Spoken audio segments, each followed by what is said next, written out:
असरा मशल के पास जाती है, मशल को जाके कहती है कि मशल जो कुछ भी हुआ, मैं बहुत ज़्यादा शर्मिंदा हूँ। यकीन मानो कि मैं ऐसा कभी भी नहीं चाहती थी, लेकिन सुल्तान ने हालात ही कुछ इस तरह के पैदा कर दिए थे कि मुझे ये सब कुछ करना पड़ा। लेकिन अब जाकर मुझे बेहद अफसोस हो रहा है इस चीज़ का कि आखिर क्यों मैंने सुल्तान की बातों पे यकीन किया और उसकी बातों में आ गई। काश मैं ऐसा ना करती। यानी कि अब उसको बहुत ज़्यादा शर्मिंदगी महसूस हो रही है, जिसको सुनकर मशल कहती है कि तुम यकीन मानो कि मुझे पहले ही शक था कि ये सब कुछ सुल्तान का ही किया धरा है, क्योंकि तुम ऐसा कभी भी नहीं कर सकती हो। तुम्हारी तरबियत बहुत अच्छे तरीके से की गई है और मैं सोच भी नहीं सकती थी कि तुम ऐसा करोगी। मुझे पहले ही शक था। हाँ, ये बात ज़रूर हुई है कि इन सारे हालात की वजह से जुनैद मुझसे काफ़ी दूर हो चुके हैं और वो सोच रहा है कि वाकई में ऐसा कुछ है। जिसको सुनकर असरा कहती है कि मैं खुद जुनैद भाई से बात करूंगी और उनको सारी बात बताऊंगी। मुझे यकीन है कि वो मेरी बात का यकीन ज़रूर करेंगे। जिस पर वो जुनैद से मिलती है और कहती है कि भाई मैं आपको सब कुछ सच बताना चाहती हूँ कि जो कुछ भी हुआ सिर्फ और सिर्फ गलतफहमी थी और सुल्तान ने ये सब कुछ जानबूझकर मुझे नीचा दिखाने के लिए किया था। लेकिन मुझे नहीं जानता है कि किसी के साथ ऐसे खेल के खुद को बुलंद करना कितनी गलत बात है, लेकिन उसने ऐसा ही किया है। मुझे बेहद अफसोस है इस चीज़ का। यकीन मानिए, मुझे इस चीज़ का अंदाज़ा होता तो मैं कभी भी इतना बड़ा बात यानी इतनी बड़ी बात ना करती। मुझे बहुत ज़्यादा अफसोस है। मशरूँ कहती है कि तुम परेशान मत हो, सब कुछ ठीक हो जाएगा। जुनैद भी आगे से कह देता है कि हाँ, मुझे यकीन आ चुका है, लेकिन मैं इस सुल्तान को नहीं छोड़ूंगा। यानी कि अब सब सुल्तान के पीछे हाथ धो के पड़ चुके हैं, क्योंकि उसने जो काम किया है वो बहुत ही गलत किया है। अब वो इस सब के हाथों बचने वाला नहीं है, बल्कि अब देख लेना कि वो क्या करेगा इसके साथ और क्या नहीं करेगा, क्योंकि अब सब इकट्ठे मिलकर सुल्तान से बदला लेने वाले। ट्रॉमसल शिद्दत में आप देखेंगे कि आती है तलत सुल्तान के पास और आकर कहती है कि आखिर तुम्हें इसरा में ऐसा क्या नजर आया जिसकी बिना पर तुम उसके साथ ये सारा खेल खेल रहे हो। आज मुझे यकीन हो चुका है कि वाकई में तुम अपने बाप के ही बेटे और बिल्कुल उसी तरह हो। आगे से आप देखेंगे कि सुल्तान कहता है कि आपको जैसा कहा जा रहा है आपको वैसा ही करना है, इसलिए बेहतर यही है कि हमारे मामलात में इंटरफेयर मत करें। लेकिन तलत काफ़ी हैरान है और कहती है कि इसरा ने हर रिश्ते को बड़े अच्छे तरीके से निभाया है। इतनी देर से वो हमारे साथ है, लेकिन कभी भी उसने किसी चीज़ में कोई कोताही नहीं बरती। लेकिन अचानक से ऐसा क्या हो गया कि तुम्हें उसकी हर बात बुरी बुरी लगने लगी और तुम्हें उसमें इतने कीड़े निकलने लगे कि हम खुद हैरान हो चुके हैं। ये छोटी मोटी बातें हैं, इनको इग्नोर किया जाता है। और वैसे भी रही बात उसके इलाज की, तो वो हम करवा ही लेंगे। इतना बड़ा दंगा फसाद मचाने की क्या ज़रूरत पड़ी है। जिस पर आप देखेंगे कि वो कहता है कि आपको अगर इधर रहना है तो आपको भी थोड़ा तरीके से रहना होगा, क्योंकि वो जानता है कि उसका बाप जो है वो भी पैसे का पुजारी है और उसका बाप जो है उसकी मुट्ठी में है और वो जो वैसा करेगा, उसको जैसा कहेगा वैसा ही वो करेगा, क्योंकि उसकी बदतमीज़ी से बड़े अच्छे तरीके से वाकिफ़ है। लेकिन असरा काफ़ी परेशान है। उसकी भाभी उसको तसल्ली देती है और कहती है कि यकीन मानो तुम्हें कुछ भी नहीं है, मैं इस चीज़ की गवाह हूँ, तुम्हें कुछ भी नहीं है, सिर्फ और सिर्फ तुम पर बर्डन डाला जा रहा है और तुम्हें ये बताने की कोशिश की जा रही है कि तुम में 1000 सौ मसले हैं, इसलिए बिल्कुल भी परेशान मत होना, हम सब तुम्हारे साथ हैं, कोई भी तुम्हें कुछ नहीं कह सकता है और अपने आप को ये पागल समझना बंद कर दो। ऐसा वैसा कुछ भी नहीं है, तुम्हें जो दिखाया जा रहा था तुम वही समझ रही हो। दूसरी पहलू को भी देखो, तुम एक अच्छी और समझदार बहू हो और बेटी हो, तुमने सारे रिश्तों को बड़े अच्छे तरीके से सर निभाया है, आखिर तुम कैसे अपने आप को इस तरह से कर सकती हो।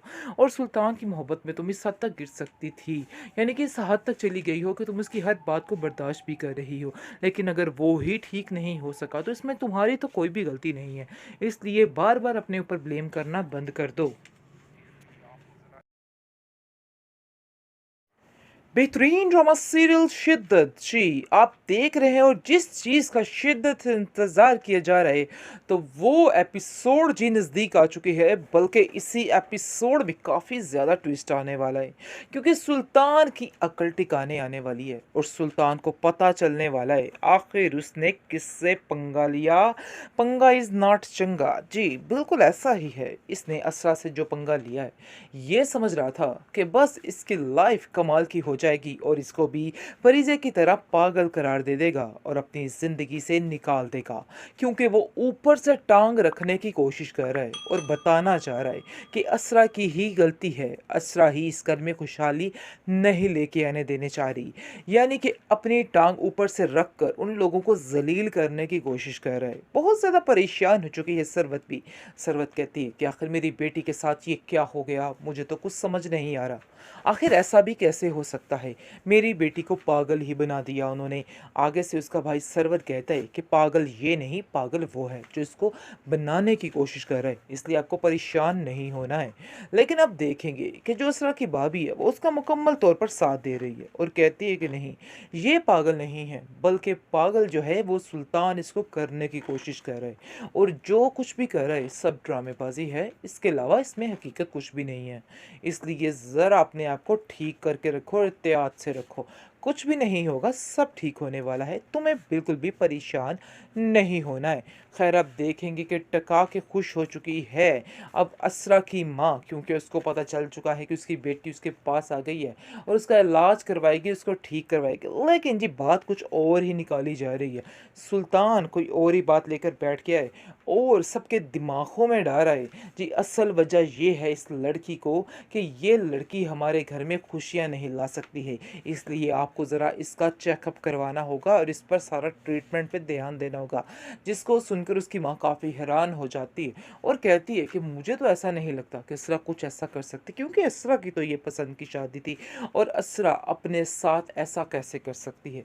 असरा बेचारी मासूम सी रोती दुलाती रहती है, इसके अलावा उसके पास कोई ऑप्शन नहीं। हाँ जी, कमेंट सेक्शन में काफ़ी ज़्यादा लोग कह रहे हैं कि असरा बहुत वीक क्या कहते हैं पर्सनालिटी दिखाई गई है, लेकिन जी हालात जब इस तरह के होते हैं इंसान ऐसे हो जाता है, तो इसलिए इसको वीक कहना बिल्कुल बेकार है। इस बात को वीक मत बोलिए, क्योंकि ये असरा की ज़िंदगी का सवाल है। असरा बेचारी बहुत परेशान है, सुल्तान जैसे इंसान के साथ रहकर वाकई में बंदा वीक बन ही जाता है।